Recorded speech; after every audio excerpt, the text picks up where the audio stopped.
All right, to continue, I have more than 5 reference images. How can I start building the project? Well, because we're the Adobe section, we're going to start it in Adobe Photoshop. So in your doc, click on PS, open up Photoshop. You've already logged in. You'll see that login here. If you ever need to log out, you do it under the Help setting, and you sign out.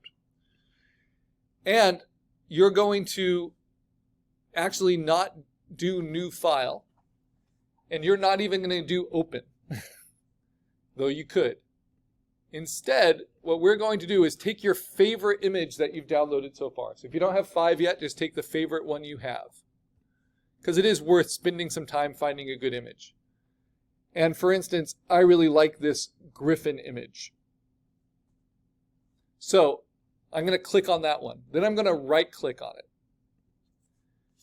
And instead of opening it, which would open it in that preview program, I am going to right-click and say Open With. And then under Open With, I'm going to look what options there are. Now, there's a reason I chose this image, besides it being my favorite. It's because if you right-click and you do not see that Photoshop is an option, it means that it's the wrong format. So this is our first lesson in digital formats. If you click on it and you see that Photoshop is an option, like this one will be, then you're going to want to open it up with Adobe Photoshop 2025. And there you go. But let me show you what we do with the one that didn't give Photoshop as an option. That's because it is what's called a WebP image format. It's a web photo. There's actually a really easy way around this on a Mac. You're just going to double click it and open it in preview, and then you're going to file, save it as a different format. So you're going to file, export, and then we're just going to use the most common format, which is a JPEG. Keep the same name to the same place. Actually, it's going to downloads. So now I take that and I move that in, and I can take this one down to downloads. I don't trash it, but now if I want to open it,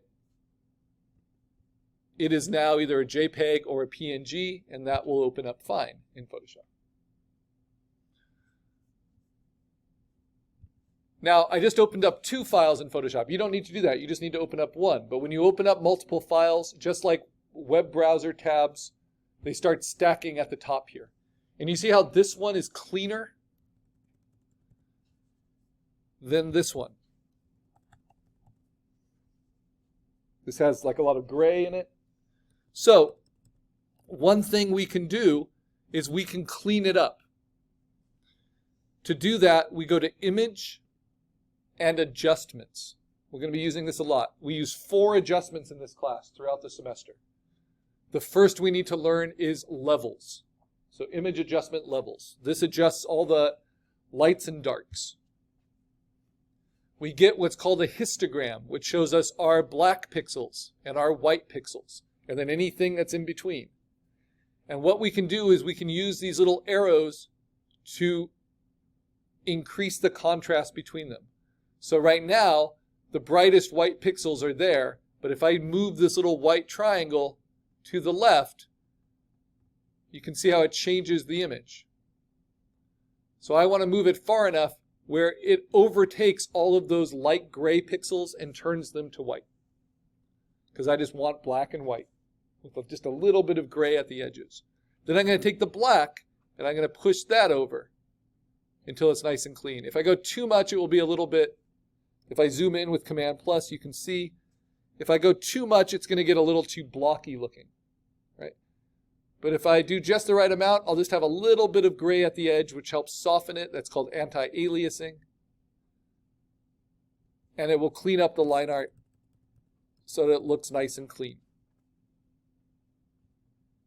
And then you hit OK. Notice this one is already very much that way. So I can do it. I can go to Image Adjustments, Levels. But you can see how clean that histogram looks, right? It's all black and white pixels. So if I push it, it will pretty much just thicken or thin the lines that are already there. So that's a good quality resource. Right, I'm going to go ahead, you don't need to do this, and just save that file because I cleaned it. But I'm going to build on top of this one. So that's my favorite image. Now I'm going to show you how you can do the same thing using our browser-based freeware version of Photoshop. And this is linked in the assignment directions if you're trying to do it all at home. So if we look at the directions, it says we can start not in Photoshop, but in Photop. So we're going to be using Photop for this if you're doing it on your home computer without Adobe. And if you're using Adobe at home, you just want to log into the same Adobe account that you're using in class.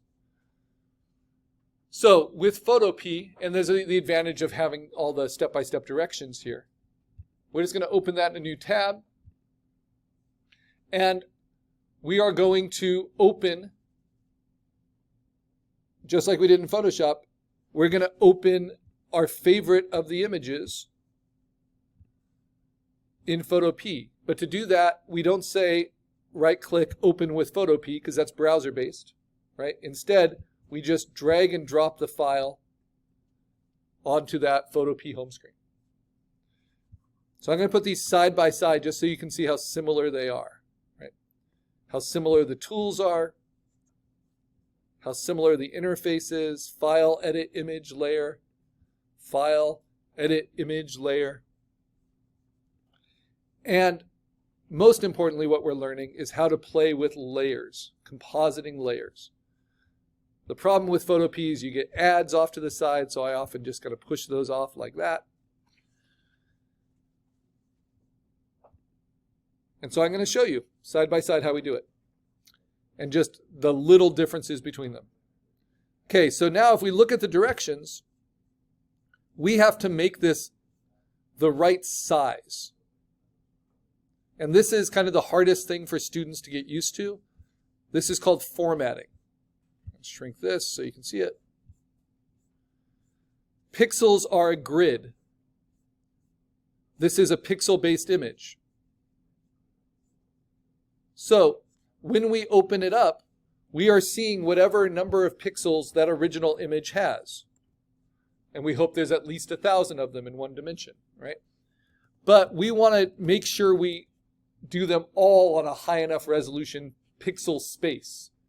So we're going to create our space. So we're going to do that with something called canvas size. Canvas size is the number of pixels you can use, right? It doesn't change the image. It just changes the pixels behind the image. It's like your desk size or your paper size. So to do that in Photoshop, I'm going to go to Image at the top, and I'm going to click on Canvas Size. And our canvas size is always going to have a minimum in this class. It always needs to be at least 8 by 10 inches. That's so we can print our stuff, right? And 8 by 10 inches is the smallest we'll ever print. But you can always go larger. And Photoshop is a powerful program. It's easy to go larger. So as long as it's at least 8 inches by 10 inches, you'll be meeting the requirements of the class. Right now, my image is 10 by 26 inches. So this is what's confusing. Canvas size gives you the physical proportions. But we first need to go to our image size. Our image size will tell us how many pixels the image is currently using. In Photoshop, it will show you right at the bottom. So in the bottom left-hand corner of Photoshop, it will show you that this is 16 inches by 26 inches, but it's only 96 ppi, which stands for pixels per inch. The problem is I can't print at 96 ppi. The standard minimum print resolution is 300. So before I make the pixel behind it big enough, I need to make the image the right physical inches at the right resolution. So I have to change its resolution from 96 to 300. So to do that, I go to Image, Image Size. And the thing is, we are changing it, but we're actually not going to change a single pixel. We're just changing how the resolution is expressed. So this is how we're going to do that. When you get to image size, you're going to uncheck where it says resample. And now you are going to type in under resolution, instead of 96 pixels per inch or whatever yours is, you're going to type in 300. And you'll see as you do that, it will change the width and the height of the image automatically. And it won't change a single pixel. But now, instead of it being 16 by 23 at 96, it is 5 by 8 at 300. Which means that if I then go to image canvas size, and then say I want an 8-inch by 10-inch background, that grows the background behind my image. So, all of that makes sense, but it's all a little clunky and hard for each image. But now that I've set the canvas size and the pixel resolution to be 8 by 10 by at least 300, when I bring my other images in from my folder, here it is, like the one I cleaned up, it will fit that resolution, even if it naturally is expressed at a much higher physical dimension but lower resolution. What's another way you can think of this? We can simply say new file instead of opening an existing file. And on that new file, we can set that up first with our name, Karl, exercise 1. Usually I'll use a code.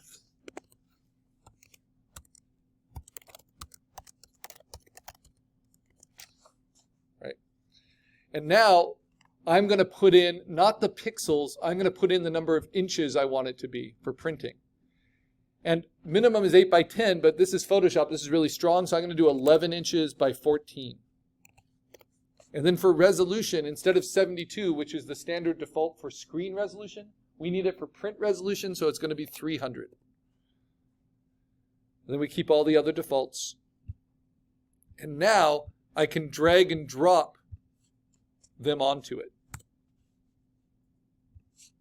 And as they come in as what are called smart objects. And at that point, you can already start to manipulate them, or you can just hit return and put the next one in. When they're smaller, it means that their native pixel resolution is a little bit smaller than your desired. So that would be a less desirable one, because as I grow it, it will soften. But the others are pretty good. And that one's pretty small. And that's why I do more than 5, right? So you can pick and choose.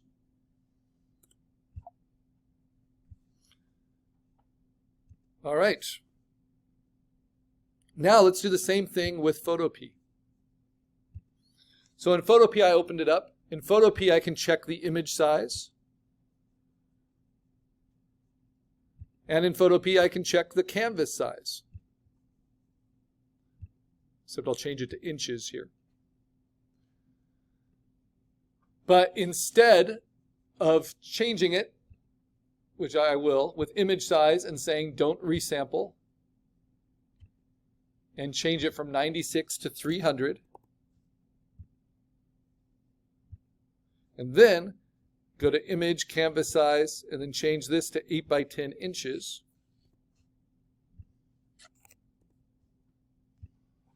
And then bring the others onto it. I can do the same thing I just showed you in Photoshop. I can start from the beginning with the right pixel dimensions. So new project, name it,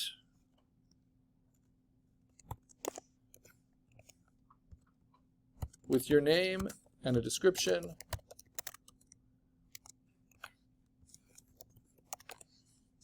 And then set, not with pixels, but with inches, your desired width, which is going to be 11 inches, and height, which is 14, as long as it's at least 8 by 10.